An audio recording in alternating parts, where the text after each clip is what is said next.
Nang mamatay si Jesus, nakita ko ang kanyang banal na kaluluwa na parang maliwanag na bulalakaw na tumagos sa lupa sa paanan ng krus.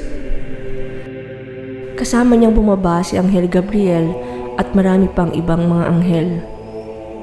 Ang kanyang pagiging Diyos ay nanatiling konektado sa kanyang kaluluwa, pati na rin sa kanyang katawan, na nanatiling nakabitin sa krus.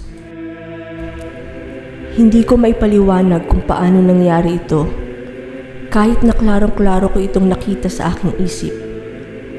Ang lugar na pinasukan ng kaluluwa ni Jesus ay nahahati sa 3 bahagi, na sa tingin ko ay parang 3 mundo, at naramdaman ko na sila ay bilog. Isa sa mga artikulo sa dasal na sumasampalataya ako, o sa Ingles ay The Apostles' Creed, ay ang katagang na naog sa kinaroroonan ng mga yumao. Ito ay tumutukoy sa kaluluwa ng Panginoong Hesus sa sandali ng kanyang pagkamatay sa krus. Ang kaluluwa ni Jesus ay nagtungo sa kinaroroonan ng mga kaluluwa ng mga mabubuting taong yumao. Ang lugar na ito ay ang limbo, isang lugar na malapit sa impyerno. Tulad ng ipinangako ng Panginoon, ang langit ay nabuksan para sa lahat ng mabubuting tao, bunga ng sakripisyo ni Jesus ng sarili niyang buhay. Ang mga sumusunod ay hango sa mga visions ng mistikong madre na si Blessed Anne Catherine Emmerich tungkol sa pagbaba ng kaluluwa ng Panginoong Jesus sa limbo upang sunduin ang mga mabubuting kaluluwa at ihatid sila sa piling ng Diyos Ama sa langit.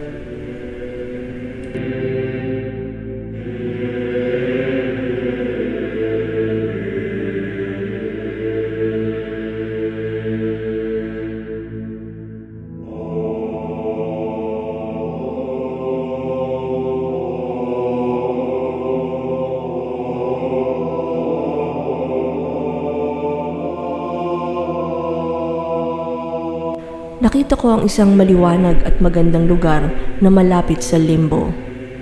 Ito ay puno ng mga bulaklak. May masarap na simoy ng hangin na dumadaloy dito. At maraming kaluluwa ang inilagay dito bago sila tanggapin sa langit, matapos silang maligtas mula sa purgatorio. Ang limbo, ang lugar kung saan naghihintay ang mga kaluluwa para sa kaligtasan, ay nahahati sa iba't ibang mga bahagi at napapalibutan ng makapal na kulimlim. Lumitaw ang ating Panginoong Hesus na nagliliwanag at napapalibutan ng mga anghel. Dala niya ang kaligtasan para sa 2 grupo ng kaluluwang naghihintay doon. Ang isa sa kaliwa na naglalaman ng mga patriarka na nabuhay bago ang panahon ni Abraham, at ang isa sa kanan, yung mga nabuhay sa pagitan ng panahon ni Abraham at San Juan Bautista. Hindi agad nakilala ng mga kaluluwang nasa unang grupo si Jesus, ngunit napuno pa rin sila ng kasiyahan at pag-asa sa kanyang pagdating. Napuno ng liwanag ni Jesus ang buong lugar na yon, at ang lahat ay nakaramdam ng puspos na kaligayahan. Nagpatuloy si Jesus at ang mga anghel patungo sa isang madilim na bahagi kung saan nakatayo sina Adan at Eva. Kinausap niya ang dalawa at agad silang lumuhod at sumamba sa kanya nang may lubos na kasiyahan. Agad silang sumama sa grupo ng mga anghel at sinamahan ng ating Panginoon upang bumalik sa bahaging kaliwa ng lugar, kung saan naroroon ng mga patriarka na nabuhay bago si Abraham. Ang bahaging ito ay isang uri ng purgatorio at may ilang masasamang espiritu na lumalapit sa mga kaluluwa para takutin sila. May isang uri ng pinto na nooy sarado at dito kumatok ang mga anghel. Buksan ang pintuang ito, ang kanilang sigaw. Bumukas ito at pumasok si Jesus. Nagkalat ang mga demonyo na sumigaw ng sabay-sabay. Ano ang ginagawa mo dito? Ipapako mo rin ba kami sa krus? Itinaboy ng mga anghel ang mga ito matapos muna silang ikadena. Ang mga kawawang kaluluwa na nakakulong sa lugar na ito ay may kaunting ideya sa presensya ni Jesus.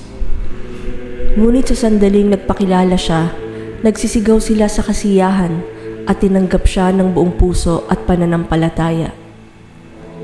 Pagkatapos, ang ating Panginoon ay tumungo sa kanan patungo sa bahaging siyang bumubuo sa limbo. Doon ay nakita niya ang kaluluwa ng mabuting magnanakaw na dala ng mga anghel patungo kay Abraham. Nakita rin niya ang kaluluwa ng masamang magnanakaw na hinahatak ng mga demonyo papuntang impyerno.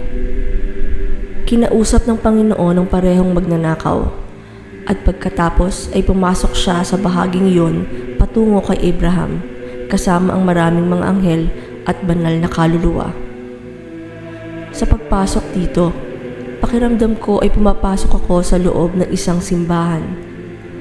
Ang mga demonyo na nakakadena ay nagpupumiglas sa pagpasok, ngunit pinilit sila ng mga anghel na magpatuloy.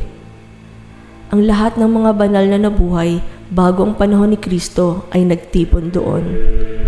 Kasama ang mga ninuno ng ating Panginoon, pati na rin ang kanyang malalapit na kamag-anak tulad nila Joaquin, Ana, Jose, Zacarias, Elizabeth at Juan.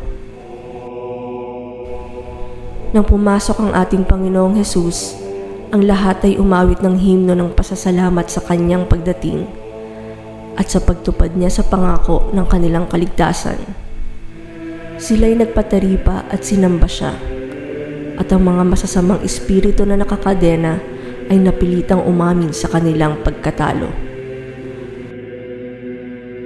Marami sa mga banal na kaluluwa na ito ang inutusan ng ating Panginoon na bumalik sa lupa. Muling pumasok sa kanilang sariling mga katawan at sa gayon ay magbigay patunay sa katotohanan ng muling pagkabuhay.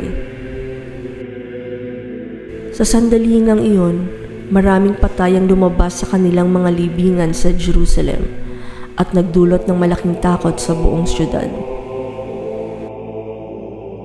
Sunod na nakita ko ang Panginoon kasama ang kanyang matagumpay na prosesyon na pumasok sa isa pang bahagi ng purgatorio. Muli, nakita ko ang mga nakakadenang demonyo na napilitang aminin ang kanilang kasamaan at panlilinglang. At pagkatapos nito ay tuluyan na silang hinilang palayo ng mga anghel. Marami pang ibang ginawa ang ating Panginoon sa lugar na ito. Ngunit dala ng aking pagdurusa ay di ko na ito maikwento. Sa wakas, nakita ko siya na lumapit sa dulo ng isang malaking bangin. Ito na ang impyerno. At nakita ko ang ekspresyon sa kanyang muka ay napakatindi. Ang anyo ng impyerno mula sa labas ay lubhang nakakatakot at nakapangingilabot. Ito ay isang napakalaking struktura na mukhang yari sa batong granite na parang metal na kumikinang. Ang mga madilim at mabigat na pinto ay nakasara gamit ang malalaking kandado. Subalit kahit na mahigpit ang kanilang pagkakasara, maririnig pa rin ang mga halinghing at mga sigaw ng mga nagdurusang kaluluwa sa loob. Hindi kayang ilarawan ng sino man ang mga nakakatakot na hiyaw at sigaw na ito sa pandinig sa oras na buksan ng mga pinto. At lalo nang hindi kayang ilirawan ang kahabag-habag na itsura ng mga naninirahan dito sa oras na sila ay makita. Ang anyo ng langit sa aking mga pangitain ay maiilarawan ko bilang isang ubod ng ganda, napakaayos at napakalaking lunsod.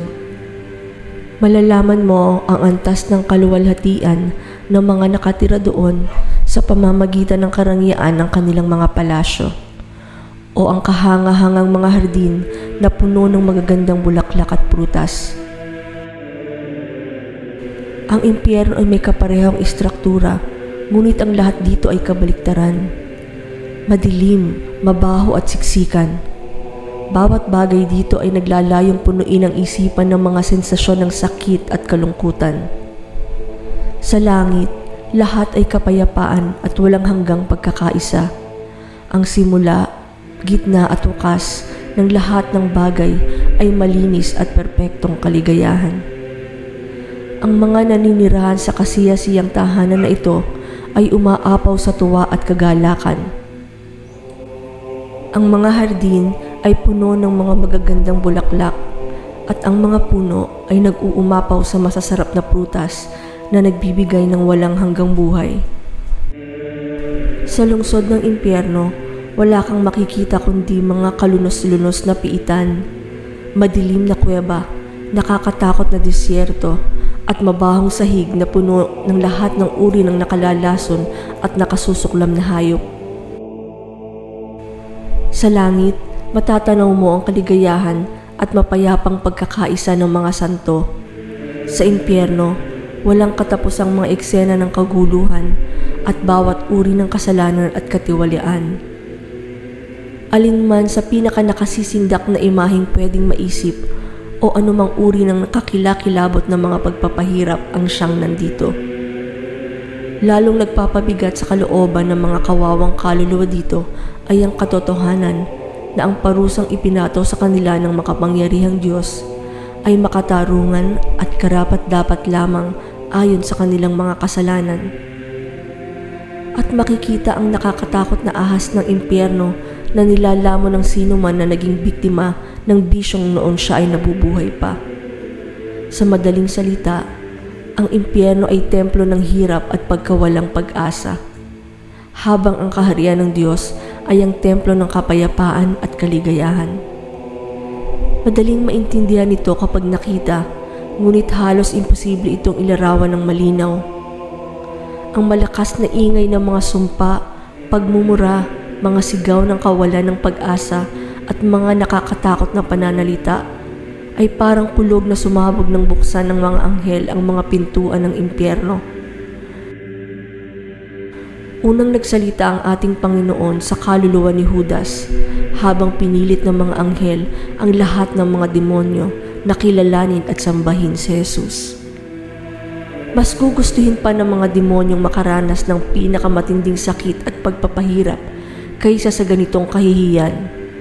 Ngunit ang lahat ay obligadong sumunod. Maraming demonyo ang nakakadena at tabi-tabi sila sa hugis ng maraming bilog. Sa gitna ng impyerno, nakita ko ang isang madilim at nakakatakot na bangin. At dito itinapon si Lucifer. Matapos muna siyang maikadena ng maigi. May makapal na ulap ng maitim na asupre na nanggagaling mula sa kailaliman. At ito ang bumabalot sa nakakatakot na anyo ni Satanas, kung kaya't hindi siya makikita ng sino mang tagamasid. Ito ang ipinasya ng Diyos at sinabi niyang mismo rin sa akin, 50 o 60 taon bago ang taong 2000, palalayain si Satanas para maghasik ng lagim. Ang mga petsa ng maraming iba pang mga bagay na mangyayari ay ipinakita rin sa akin, ngunit sa kasamaang palad ay hindi ko na maalala ngayon. Subalit nalaman ko rin, ang ilang bilang ng mga demonyo ay palalayain ng mas maaga kay Lucifer upang tuksohin ang mga tao at maglingkod bilang mga instrumento ng banal na paghihiganti.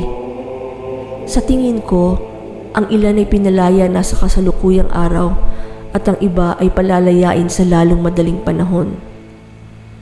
Hindi ko kayang ilarawan ng mabuti ang lahat ng mga bagay na ipinakita sa akin. Sobrang dami ng mga ito na hindi ko sila kayang maipaliwanag ng maayos. Bukod dito, napakalaki rin ang aking paghihirap sanhi ng aking mga sugat kapag nagkukwento ako tungkol sa aking mga pangitain. Sobrang tindi ng mga imaheng nakikita ko sa aking isip na halos sapat na upang maging sanhi ng aking kamatayan. Sunod kong nakita ang walang katapusan ng mga grupo ng mga kaluluwang tinubos at pinalaya mula sa purgatorio at limbo. Sinusundan nila ang ating Panginoon patungo sa isang kaaya-ayang lugar na matatagpuan sa itaas. Dito nakita ko ang kaluluwa ng isang taong napakalapit sa akin. ang kaluluwa ng mabuting magnanakaw ay dinala rin doon. At ang pangako ng ating Panginoon, sa araw na ito, ikaw ay magiging kasama ko sa paraiso, ay natupad. Hindi ko masasabi ang eksaktong oras ng bawat pangyayaring ito, at hindi ko rin maaaring isalaysay ang kalahati ng mga bagay na aking nakita at narinig. Dahil ang iba ay hindi ko rin maintindihan, at ang iba naman ay maaaring mali ang pagkakaintindi ko. Nakita ko ang aking Panginoon sa iba't ibang lugar. Kahit sa ilalim ng karagatan, nakita ko si Jesus na tila binabasbasan ang mga nilikha na nakatira doon. Lubhang kahanga-hanga ang imahe ng kaluluwa ng ating Panginoon na napapalibutan ng mga masasayang kaluluwa at puno ng liwanag habang siya'y lumilipad ng matagumpay sa hangin. Minsan ay dumadaan siya sa ibabaw ng mga ilog na kasing bilis ng kidlat at pagkatapos ay tumatago sa pinakamatigas na mga bato hanggang sa gitna ng lupa. Nakita ko ang lahat ng ito sa maikling panahon lamang. Sa katunayan, ang oras ay lumipas ng napakabilis na tila ba isang saglit lamang. Sa pareho ding oras, ipinakita sa akin ng ating Panginoon ang isa pang larawan, kung saan nakita ko ang malawak na awa na kanyang ibinibigay sa mga kawawang kaluluwa sa purgatorio. Nabatid ko na sa tuwing anibersaryo ng araw na ito, ang pagbaba ni Jesus sa limbo, kapag ang kanyang simbahan ay nagdiriwang ng maluwalhating misteryo ng kanyang kamatayan, pinapalaya niya ang ilang kaluluwa mula sa purgatorio. Sa araw na ito, nakita kong iniligtas ni Jesus ang maraming kaluluwa. Ang ilan ay kilala ko at ang iba ay hindi. Ngunit hindi ko masabi ang kanilang mga pangalan.